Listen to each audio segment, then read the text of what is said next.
నాతో పాటు ఉన్నారు vibrant smart X school chairman, IIT JEE top ranks creator Radhakrishna గారు. రాధాకృష్ణ గారు నమస్తే అండి. నమస్తే. ఐ థింక్ ఈ స్కూల్ స్టార్ట్ చేసి 1 year అవుతుంది.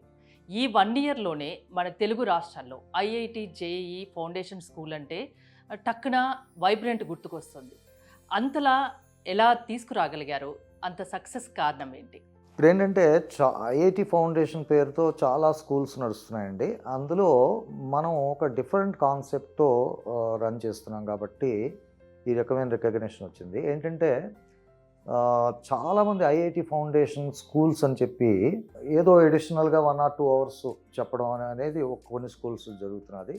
కొన్ని స్కూల్స్లో ఓన్లీ ఐఐటి ఫౌండేషన్ పేరుతో ఇంకా కంప్లీట్గా రిమైనింగ్ లాంగ్వేజ్తో సహా రిమైనింగ్ అన్నిటినీ కూడా యాక్టివిటీస్ అన్నిటినీ నెగ్లెక్ట్ చేసి morning to night only IIT, అది కూడా ఇంటర్మీడియట్ సబ్జెక్ట్స్ మాత్రమే టీచ్ చేసే కరికులం ఇంప్లిమెంట్ చేస్తున్నారు. మనం దానికి డిఫరెంట్గా ఇటు బోర్డు సిలబస్కి ఇంపార్టెన్స్ ఇస్తూ స్ట్రెస్ అనేది లేకుండా ఐఐటి ఫౌండేషన్ అనేది గ్రాడ్యువల్గా ఏ క్లాస్లో ఏ లెవెల్ వరకు వాళ్ళు డైజెస్ట్ చేసుకోగలరో ఆ లెవెల్ వరకు మేము ఇవ్వడం వల్ల డెఫినెట్గా చాలామంది పేరెంట్స్ ఈ కాన్సెప్ట్ని లైక్ చేస్తున్నారు.